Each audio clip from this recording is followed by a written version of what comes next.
Nous y sommes à Toulouse, la Super League de triathlon et sa deuxième étape après l'ouverture à Londres. Les athlètes sont prêts, ils sont sur le ponton, prêts à s'élancer dans la Garonne. C'est parti pour les meilleurs triathlètes de la planète. Triple mixte aujourd'hui avec une première étape, j'allais dire, standard, natation, vélo, course à pied. Une deuxième étape, on va complètement inverser les disciplines. Course à pied, vélo, natation. Et une dernière manche en mode contre-la-montre où les athlètes vont partir avec leur vélo, natation et course à pied. On a vraiment, mon cher Benjamin Maz, les tout meilleurs. J'ai nommé Christian Blumenfeld, le champion olympique en titre. Léo Bergère, le champion du monde en titre. Johnny Brownlee qui enchaîne, le triple médaillé olympique. On pourrait y rajouter Matt Hauser, Kenji Nenner qui était sur le podium l'an dernier, le japonais. On a quasiment que du beau monde. Comment ça, Benjamin, on met pas Léo Bergère sur le podium au niveau des prédictions? C'est dire quand même le niveau du plateau présent. Le champion du monde, on le met pas sur le podium. En tout cas, le champion du monde, il est en train de prendre les devants et de mettre au supplice Johnny Brownlee. Ouais, Jonathan Brownlee. Ah oui. Même si on sait que, alors voilà, le sprint, il y a encore des choses peut-être encore un peu perfectibles. Alors je parle évidemment face aux tout meilleurs sprinteurs de la planète, mais c'est souvent les tricolores. Oui. C'est parfois Dorian Coninx qui l'a battu. Ce fut Pierre Lecor dans un passé récent. Et c'est vrai que voilà, Léo, souvent il emmène comme ça dans les derniers hectomètres. Et puis là, il a une meute qui est derrière lui, avec notamment, on a reconnu Christian Blumenfeld, il y a également Hayden Wilde, on va retrouver aussi Henri Schumann. Un aigle et un requin aussi, à pas oublier. Qui se font aussi, qui se font la bagarre. Allez, Léo Bergère qui termine effectivement tout en contrôle devant Johnny Brownlee. On va observer évidemment les écarts sur les grands favoris. Hayden Wilde qui a parfaitement limité la casse, tout comme Christian Blumenfeld exactement qui est revenu. Henri Schumann à moins de 6 secondes. Kenji Nenner qui est à moins de 10 secondes. Et Matt Hauser, voilà, qui est là dans les 15 secondes. Voilà.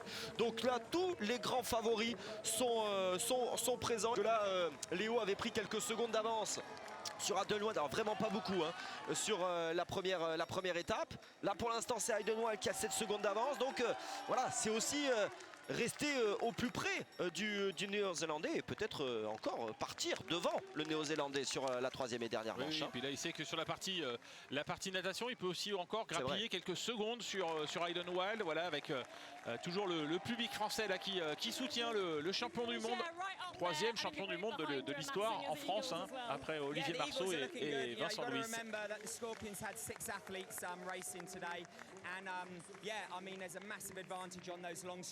Oui, on sait que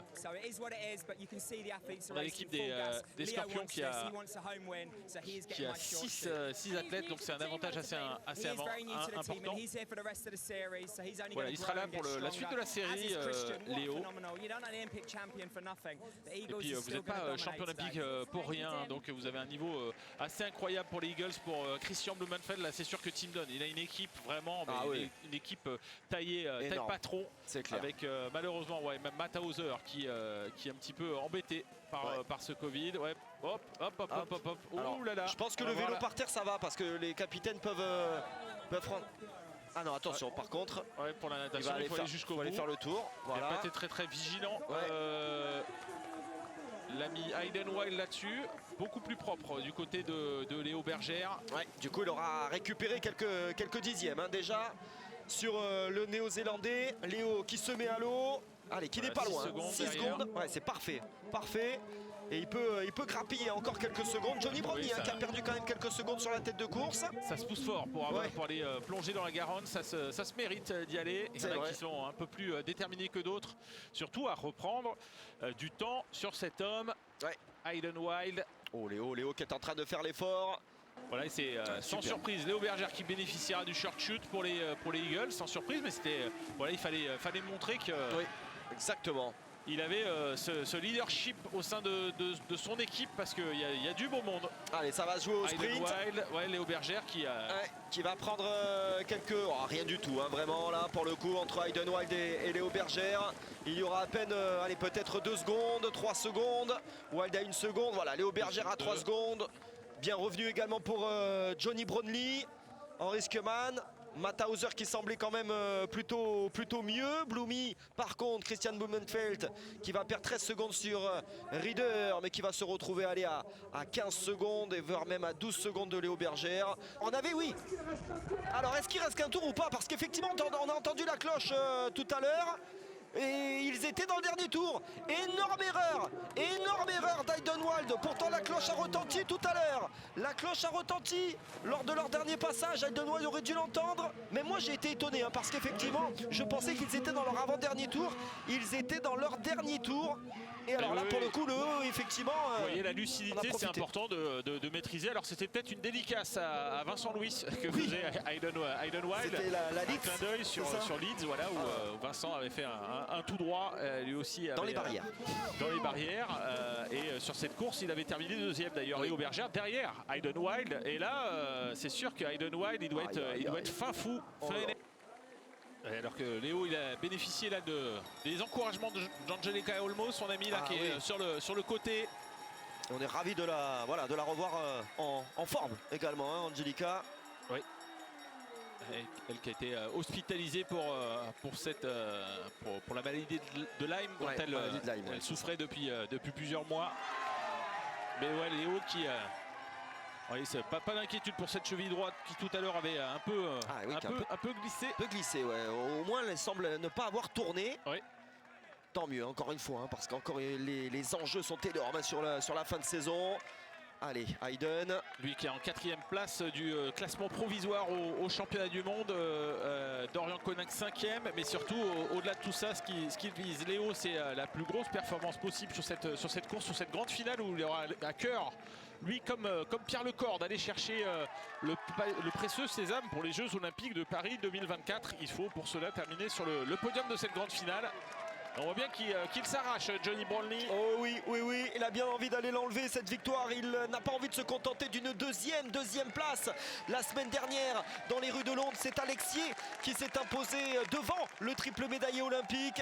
Et là, c'est peut-être le champion du monde qui est en train de prendre le meilleur. Allez, Aidenwald qui est en train de raccrocher les wagons, hein, quand même. Qu'est-ce que c'est fort. Aidenwald, hein, il avait quand même la victoire dans les jambes, hein, aujourd'hui. Hein. Exactement, il a fait la différence sur Christian Blumenfeld. Alors Léo va quand même un petit peu plus vite que lui. Il était à 26 secondes, Aidenwald, au début de la course à pied. Il est à 29 secondes. Alors il y a le short shoot, donc ils sont peu ou prou dans les mêmes valeurs chronométriques, Léo et Aiden. Et puis Aiden il n'est pas parti non plus, j'imagine, dans la tête aussi. Il en avait des choses à évacuer avec toutes ces histoires. On rappelle, hein, Aidenwald qui ne pensait pas être dans le dernier tour de vélo, qui a continué, qui a dû revenir sur ses pas alors qu'il était au contact de Léo. Allez, c'est double short shoot alors. Hein. Double short shoot, c'est une... Ouh là là. Oui, on va voir un peu ça d'un point de vue règlement. Je pense qu'il n'est pas aussi énorme que les autres. Je pense qu'il... Enfin, on va voir. On va voir parce que normalement, c'est qu'une seule fois le short shoot. C'est vrai que les règles, voilà, normalement, c'était celle-ci. C'est un peu parfois les limites avec la Super League, avec toutes ces originalités, short shoot, qui nous animent, qui sont sympas, triple mix, clairement à voir, qui donnent le spectacle, mais voilà, parfois c'est pas tout carré. Allez, en tout cas Léo Bergère, il est dans les derniers hectomètres maintenant, il peut se retourner, attention à la cheville, et surtout s'imposer après le double podium donc des Françaises.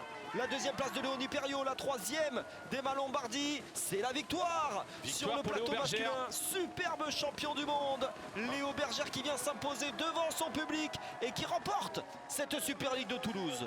La plus grande offre de sport accessible à tous, disponible sur le site L'Équipe dans l'espace TV.